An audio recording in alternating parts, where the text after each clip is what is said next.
Salut à tous, c'est Steven et le keynote d'Apple du 21 mars est tout juste terminé, c'est le moment de faire un point sur les nouveaux produits qui ont été annoncés, c'est parti. Le plus attendu c'était l'iPhone SE, un iPhone 6S dans le corps d'un iPhone 5S pour les gens qui aimaient bien la taille de 4 pouces de diagonale. On est donc sur les mêmes dimensions et le même design que l'iPhone 5S et la couleur rose s'ajoute à celle qui existait déjà. Hormis le fait qu'il ne disposera pas de 3D Touch, cet iPhone SE est strictement identique à l'iPhone 6S au niveau des caractéristiques techniques.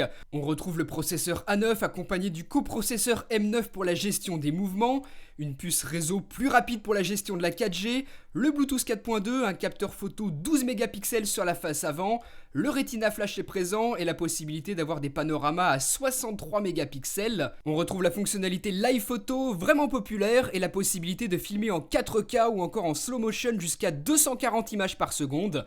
Et enfin, l'iPhone SE supporte la NFC pour la gestion d'Apple Pay. Malheureusement, pour le stockage, on débute toujours à 16 Go seulement, et pour ce qui est des prix, ce sera en France 489 € pour les 16 Go justement, et 589 € pour le modèle à 64 Go, sachant que je vous le disais tout à l'heure, on a cette fois-ci le choix entre 4 couleurs, or rose, gold, gris sidéral ou argent. Pour la disponibilité, les précommandes commenceront le 24 et vous aurez la possibilité de le recevoir à partir du 31 mars. Un petit mot en ce qui concerne l'Apple Watch, Apple a présenté de nombreux nouveaux bracelets, que ce soit pour l'Apple Watch Sport ou les modèles un petit peu plus haut de gamme.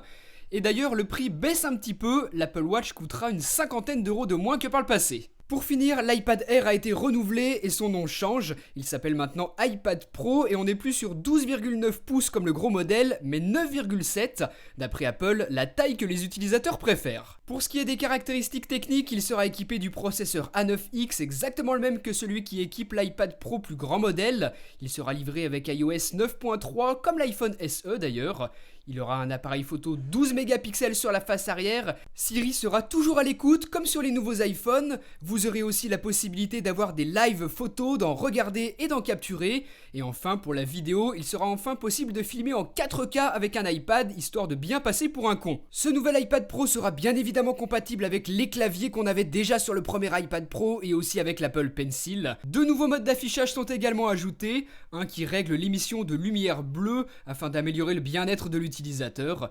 Et un autre, le True Tone, qui mesure la température de couleur à la lumière ambiante et ajuste l'écran pour correspondre. Comme pour l'iPhone SE, les précommandes commenceront le 24 pour une livraison à partir du 31 et on aura 3 capacités de stockage au choix. En Wi-Fi, le modèle 32 Go coûtera 695 €, il faudra débourser 875 € pour les 128 Go et enfin la plus grosse capacité 256 Go nous coûtera 1055 € et enfin si vous voulez la compatibilité 3G, 4G en plus du Wi-Fi, sur les modèles cellulaires il faudra dépenser 845 € pour les 32 Go, 1025 pour 128 et 1205 pour 256 Go.